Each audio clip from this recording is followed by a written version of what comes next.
오늘의 젠더뷰는 개인의 생애 주기에서 꼭 필요한 가사노동에 대해 이야기 나눠보겠습니다.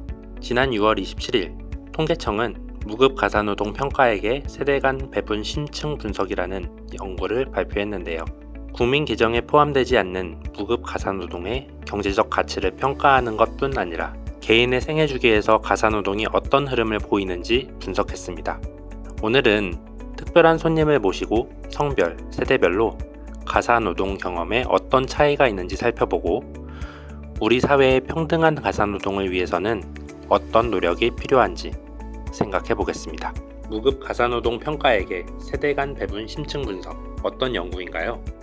이 연구에서 포함하고 있는 무급 가사노동에는 가정관리, 가족 및 가구원 돌보기, 참여 및 봉사활동 이렇게 세 가지 영역이 있습니다. 스스로 가사노동을 수행한 경우 이제 그 시간은 생산으로 간주가 되는 거죠. 반면에 스스로 가사노동을 하지 않고 누군가 다른 사람이 한 가사노동의 혜택을 받았을 경우에는 이제 소비로 간주가 됩니다.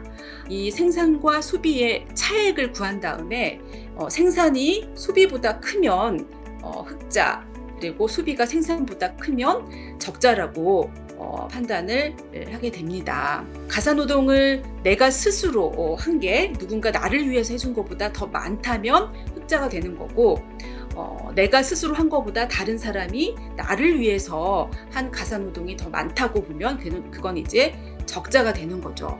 흑자와 적자를 판단을 하면 연령별로 시기에 따라서 생산을 더 많이 했는지 아니면 소비를 더 많이 했는지를 구할 수 있게 되고요. 생애 주기별로 나이에 따라서 흑자 상태인지 적자 상태인지를 그래프로 보여주고 있습니다. 연구 결과는 어떤가요? 이번 연구의 결과는 크게 두 가지 점에서 특징을 보이고 있는데요. 일단은 남성과 여성의 차이가 있다는 점, 그리고 세대별로 가사노동의 흐름, 즉 적자 상태일 경우와 흑자 상태일 경우에가 달라진다 특징을 보여주고 있습니다. 일단은 성별로 보면 예상하시다시피 가사노동은 여성이 더 많이 할 수밖에 없죠. 그래서 남자의 경우는 31세에 흑자가 이제 비로소 된 다음에 47세에 다시 적자로 전환된다라고 합니다. 이제 반면에 여성은 25세에 흑자로 진입해서 84세에 이르러서야 적자로 된다는 거죠. 여자의 경우는 남자보다 좀 더 일찌감치 가사노동을 수행하는 사람으로서 더 많은 시간을 써야 된다라는 얘기고, 그 나이가 들어서까지 지속적으로 남을 위해서 더 많은 가사노동을 해야 되는 상태가 되더라라는 것이죠.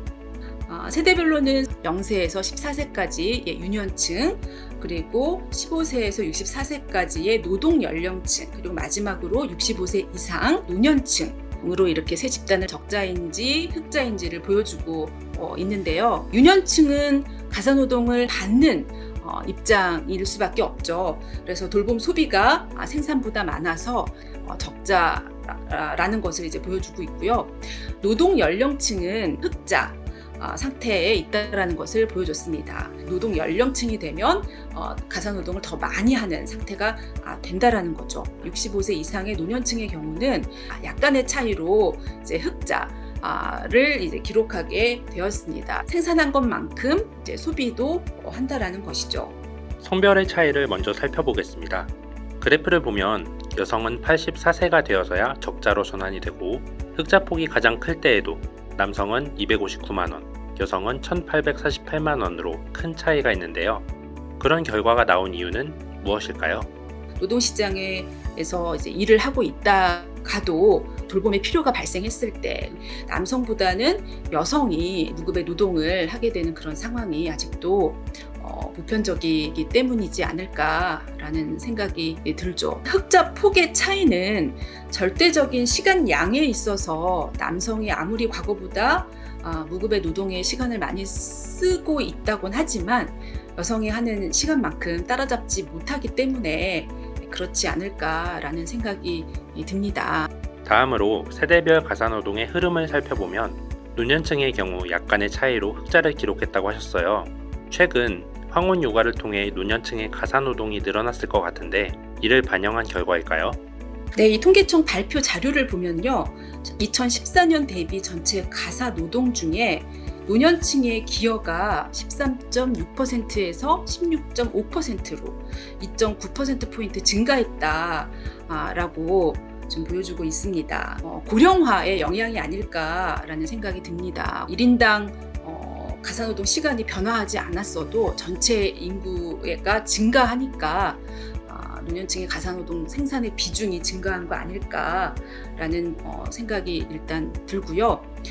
노년층이 담당하는 육아의 역할이 여전히 굉장히 중요하죠. 예기치 못한 시간에 돌봄의 틈새를 메워줘야 되는 필요도 큰데 그러한 필요를 충족시키는 것이 아무래도 믿을 수 있고 안심하게 맡길 수 있다라고 생각하는 이런 할머니 할아버지들이 아닐까라는 생각이 들어서요. 노년층이 참여하는 황혼 육아가 시간적으로나 아니면 비중을 따져서나 줄어들지는 않을 수 있다라는 생각이 듭니다. 세대별 가사노동의 흐름은 사회적으로 대부분 비슷한 것 같은데 성별에 따른 차이가 정말 크네요. 그렇다면 성별에 따른 가사노동의 불평등함 해소를 위해서는 어떤 제도적 변화가 필요할까요? 여성의 경력 단절을 완화하기 위한 제도가 육아휴직 제도입니다. 그런데 이제 문제는 육아휴직을 주로 여전히 여성들이 더 많이 쓴다라는 것이죠. 그래서 왜 그런가를 살펴봤더니 실질적으로 육아휴직을 가게 되면 가구 소득이 줄어드니까 1차 소득자인 남성이 육아휴직을 사용하기가 쉽지가 않았었습니다.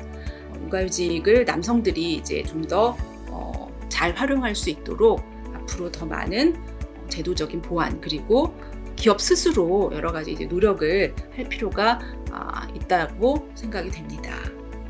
기존에 실시된 다양한 제도의 영향인지 통계청이 정기적으로 발표하는 자료들을 보면 남성의 가사노동 비중이 지속해서 증가하고 있는 것으로 보이는데요. 그 이유는 무엇일까요? 남성들이 전보다는 스스로 자신의 필요를 충족하기 위한 이제 가사노동을 많이 할 수밖에 없는 상황이 되어서 가사노동 참여가 증가하는 측면이 있는 것 같습니다. 또 다른 한편으로는 남성들의 의식도 또 많이 변했죠. 양육에도 많이 참여하고 있고 여성이 일을 할 경우에 여성이 하던 이제 가사노동을 적극적으로 이제 나눠하는 이제 남성들도 많이 증가하고 있어서 남성의 가사노동 평가의 비중이 증가하고 있는 거 아닌가라는 생각이 듭니다. 앞으로 가사노동과 관련해서 우리 사회가 어떻게 변화하면 좋을지 마지막으로 하고 싶으신 말씀이 있나요? 가사노동은 그 가사노동을 수행하는 사람에게 직접적인 어떤 금전적인 보상이 주어지지 않기 때문에 일방적으로 떠안게 될 경우에는 그 일을 전담하는 사람이 사회 경제적으로 불리한 지위에 처하게 될 경우가 많죠. 그래서 이 무급의 가사노동을 가능한 모든 구성원이 나눠서 하는 게 이제 바람직하다라고 보고 있습니다. 누군가를 돌봐야 될 필요는 모든 사람들에게 사실 다 있죠.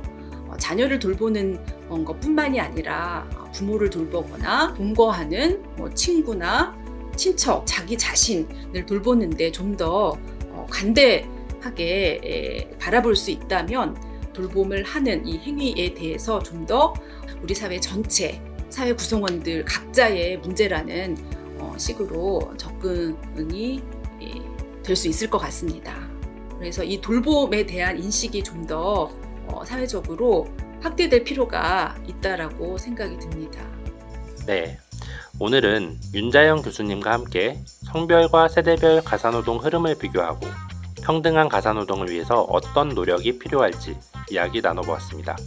아직은 우리 사회 구성원 모두의 인식과 행동에 많은 변화와 노력이 필요한 것 같네요. 또 지금까지 연구에서는 주로 눈에 보이는 가사노동 시간만을 다루곤 했는데요. 추후 다루어질 연구에서는 일을 하면서도 돌봄이 필요한 가족 구성원에 신경을 써야 하거나 언제든지 돌봄을 위해 달려갈 준비를 하는 데 필요한 시간 등 돌봄과 관련한 시간이 더욱 다양하게 포함되면 좋겠습니다.